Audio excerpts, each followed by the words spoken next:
IPL 2025 match number 13 Lucknow Super Giants versus Punjab Kings. Rishabh Pant సారథ్యంలో Delhi Capitals తో ఆడిన మొదటి మ్యాచ్ లో ఢిల్లీ ప్లేయర్ అయిన అశుతోష్ శర్మ అసాధారణ ప్రదర్శన వల్ల లక్నో తమ తొలి మ్యాచ్ లో ఓటమి పాలైంది. అయినప్పటికీ ఆ తర్వాత మ్యాచ్ లో పుంజుకొని సీజన్ లోని అత్యంత ప్రమాదకరమైన జట్లలో ఒకటైన సన్ రైజర్స్ హైదరాబాద్ ని ఓడించింది. ప్రస్తుతం బ్యాటింగ్ అండ్ బౌలింగ్ విభాగాల్లో లక్నో సూపర్ జైంట్స్ గొప్ప టచ్ లో ఉంది. ఇక శ్రేయస్ అయ్యర్ నేతృత్వంలోని జట్టు తమ తొలి మ్యాచ్ లోనే గుజరాత్ టైటన్స్ ని మట్టి కరిపించి ఈ సీజన్ లో తమ రెండవ మ్యాచ్ ని ఆడబోతోంది. గుజరాత్ తో జరిగిన మొదటి మ్యాచ్ లో పంజాబ్ కింగ్స్ కెప్టెన్ అయిన శ్రేయస్ అయ్యర్ 97 పరుగులతో అజేయంగా నిలిచాడు. ఇక పంజాబ్ టీం వరుస విజయాలను నమోదు చేయాలనుకుంటే మాత్రం ఈ మ్యాచ్ లో ఎల్ఎస్జీని తప్పక ఓడించాల్సిందే. అయితే ఈ మ్యాచ్ మనకి ఏప్రిల్ 1వ తారీఖు సాయంత్రం 7:30 ఎకనా క్రికెట్ స్టేడియం లక్నోలో జరగబోతుంది. ఇప్పుడు మనం ఎకనా క్రికెట్ స్టేడియం పిచ్ రిపోర్ట్ గురించి మాట్లాడుకుంటే ఈ స్టేడియంలోని ఉపరితలం ప్రధానంగా బౌలర్లకు అనుకూలంగా ఉంటుంది. అలాగని బ్యాటర్స్ కి అసలు యూజ్ ఉండదని కాదు. ఇక్కడ రెండు రకాల పిచ్చులు ఉంటాయి. ఒకటి బ్లాక్ సాయిల్, ఇంకొకటి రెడ్ సాయిల్. బాల్ ని బ్లాక్ సాయిల్ పై వేస్తే అది నెమ్మదిగా వెళ్తుంది, కాబట్టి బ్యాటర్స్ కి స్కోర్ చేయడానికి కొంచెం కష్టం అవుతుంది. అలాగే రెడ్ సాయిల్ పిచ్ అనేది స్పిన్నర్లకు అడ్వాంటేజ్ గా ఉంటుంది.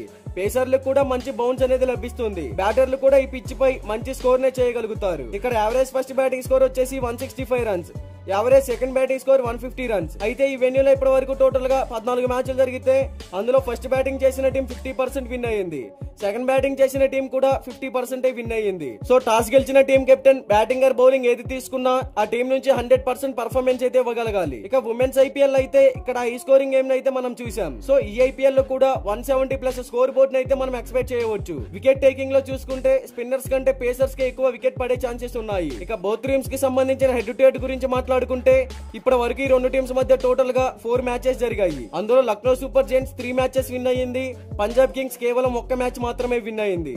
హెడ్ టు హెడ్ లో ఎల్ఎస్జీదే పై చేయి. ఇక బోత్ టీమ్స్ కి సంబంధించిన ప్లేయింగ్ 11 గురించి మాట్లాడుకుంటే Lucknow Super Giants probable playing 11. Openers గా Aiden Markram, Mitchell Marsh. One down లో Nicholas Pooran. Number 4 Ayush Badoni. Number 5 captain Rishabh Pant. Number 6 David Miller. Number 7 Prince Yadav. Number 8 Digvesh Rathi. Number 9 Shahbaz Ahmed. Number 10 Shardul Thakur. Number 11 Ravi Bishnoi. Impact player గా Akash Singh. Punjab Kings probable playing 11. Openers గా Prabhsimran Singh, Priyansh చారియా. One down లో captain Shreyas Iyer. Number 4 లో Marcus Stoinis. Number 5 Glenn Maxwell. Number 6 Suryansh షెట్గే.